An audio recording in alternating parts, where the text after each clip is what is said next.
Hi friends, this is Vincent. நம்ம சேனலுக்கு உங்களை அன்புடன் வரவேற்கிறேன். நம்ம சேனல் வந்து பாத்தீங்கன்னா 12th நிறைய இம்பார்ட்டன்ட் क्वेश्चंस வந்து நம்ம சேனல்ல கொடுத்துட்டு இருக்கோம். கண்டிப்பா நம்ம சேனல் ரெகுலரா நீங்க ஃபாலோ பண்ணுங்க. நிறைய பேர் உள்ள வரீங்க ஆனா வந்து சப்ஸ்கிரைப் பண்ணாமயே போயிடுறீங்க. சரியா? சப்ஸ்கிரைப் பண்ணுங்க. வரக்கூடிய நாட்கள்ல நம்ம சேனல் வந்து உங்களுக்கு ரொம்ப ரொம்ப ஹெல்ப்ஃபுல்லா இருக்கும்.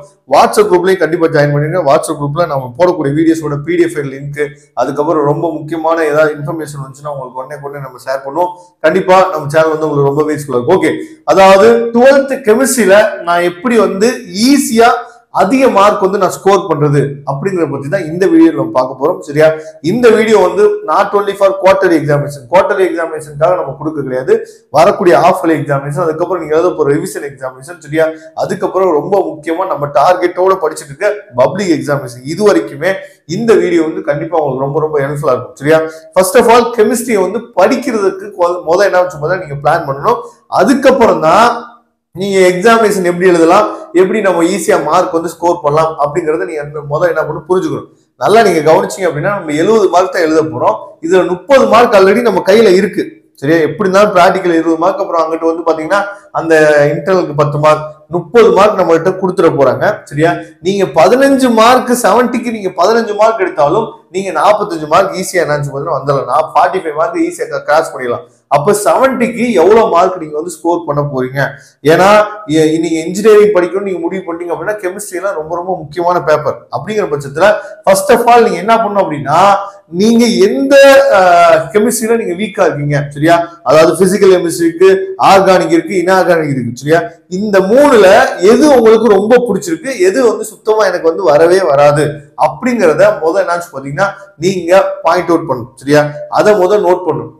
மேக்ஸும் நிறைய பேருக்கு பிசிக்கல் கெமிஸ்ட்ரி வந்து கொஞ்சம் ஈஸியா இருக்கும்னு நினைக்கிறேன். இந்த ஆர்கானிக், இன்ஆர்கானிக், சரியா, இது ரெண்டுல வந்து பாத்தீங்க அப்படின்னா எது வந்து கஷ்டம்? மேக்ஸும் இன்ஆர்கானிக் கெமிஸ்ட்ரி தான் நிறைய பேருக்கு கஷ்டமா இருக்கலாம் அப்படின்னு சொல்லி நான் நினைக்கிறேன். சரியா? அப்ப நீங்க இந்த 3ல எதுக்கு நம்ம அதிகமா இம்பார்ட்டன்ட் கொடுக்கணும் அப்படிங்கறத இப்ப இருந்தே நீங்க என்ன பாத்தீங்கன்னா பிளான் பண்ணிக்கணும்.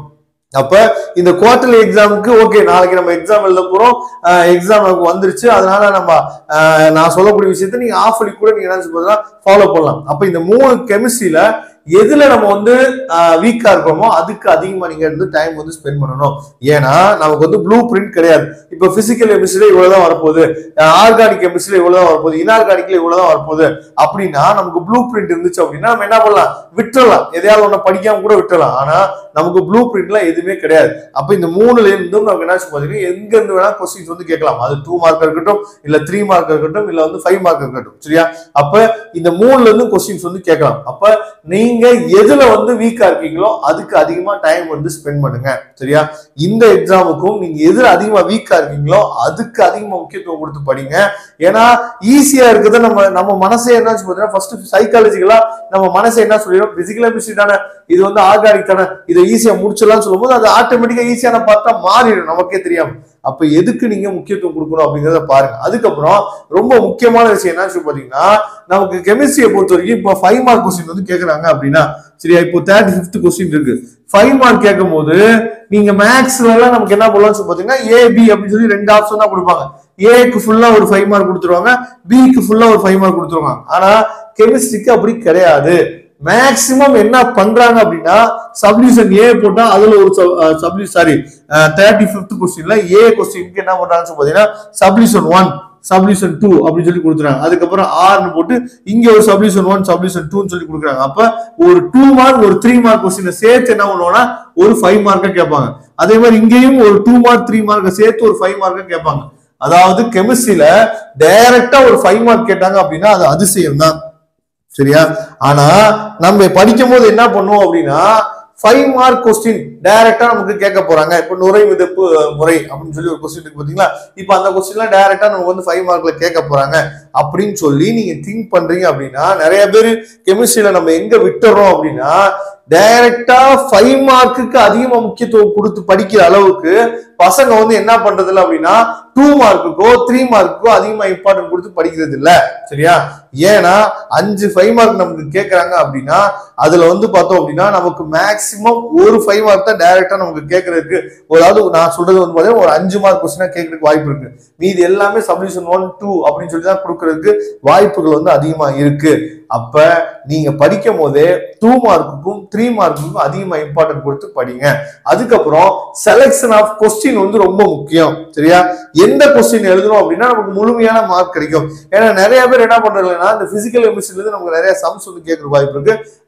ஆர்கானிக்ல இருந்து ஐயூபாக் நேம் வைக்கிறதுக்கு கேட்கற வாய்ப்பு இருக்கு. அப்புறம் ரியாக்ஷன்ஸ் கொஸ்டின்ஸ்லாம் நமக்கு கேட்கறதுக்கு வாய்ப்புகள் வந்து அதிகமா இருக்கு. அப்ப இந்த கொஸ்டின்ஸ்லாம் நீங்க என்ன பண்ணணும் அப்படின்னா ரிப்பீட்டடா நீங்க என்ன பண்ணணும், ஃபாலோ பண்ணிட்டே இருக்கணும், ரிப்பீட்டடா நீங்க பார்த்துட்டே இருக்கணும்.